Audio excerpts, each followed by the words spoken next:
All right, listen up. This is a Code Ninja security advisory. We're initiating a coordinated disclosure protocol for an active, in the wild threat. I need your full attention.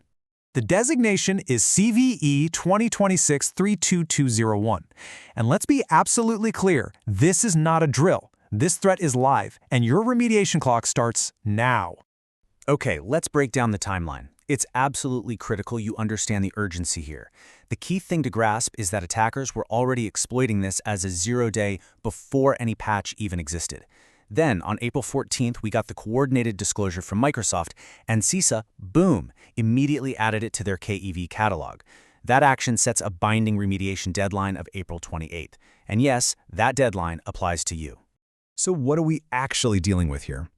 At its core, CVE 2026-32201 is an improper input validation flaw.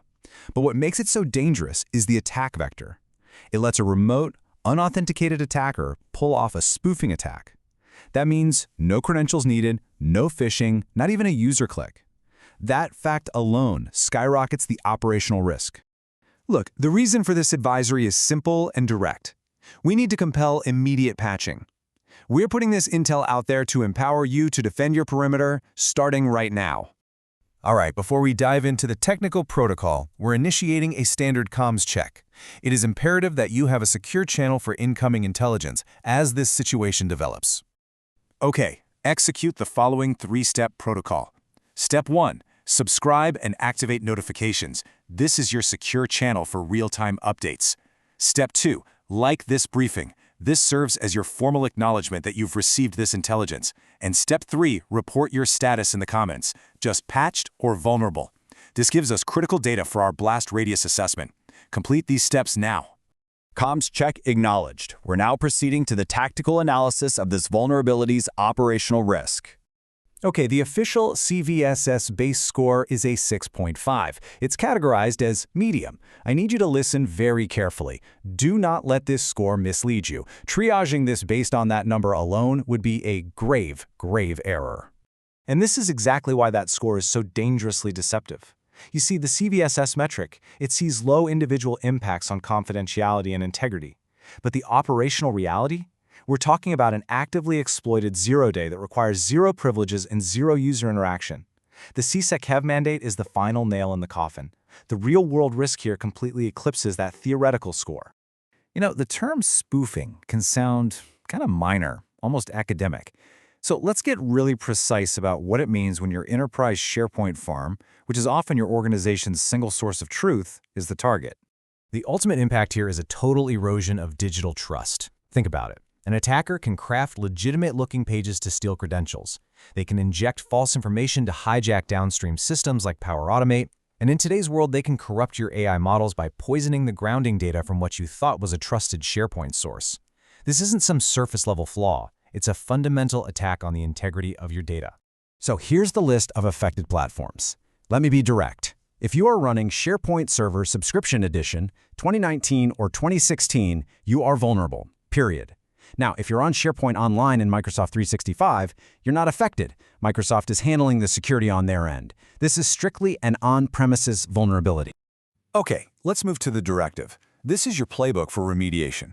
Execution needs to be precise. There is absolutely no room for error here. This right here contains the specific intelligence you need to patch. You're going to correlate your product line with the correct KB article number and then use the build number to verify after the patch. And notice this, Subscription Edition needs a single update, but 2019 and 2016 require two separate packages. That's important.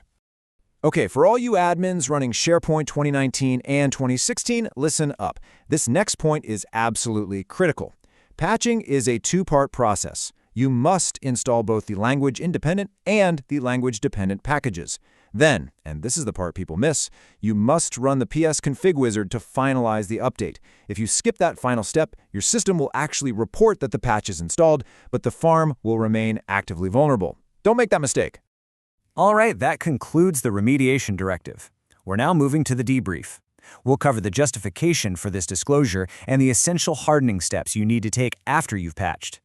We operate under a coordinated disclosure model for one very clear reason. When a vulnerability is under active in-the-wild exploitation, defenders have a right to know.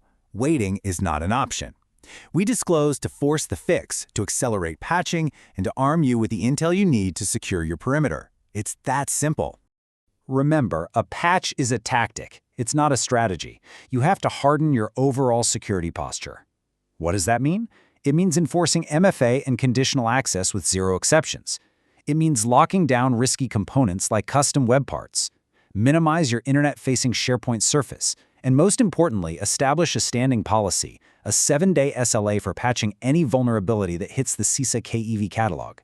This is the doctrine that shifts you from being reactive to proactive. That's all for this advisory. The intelligence is now in your hands.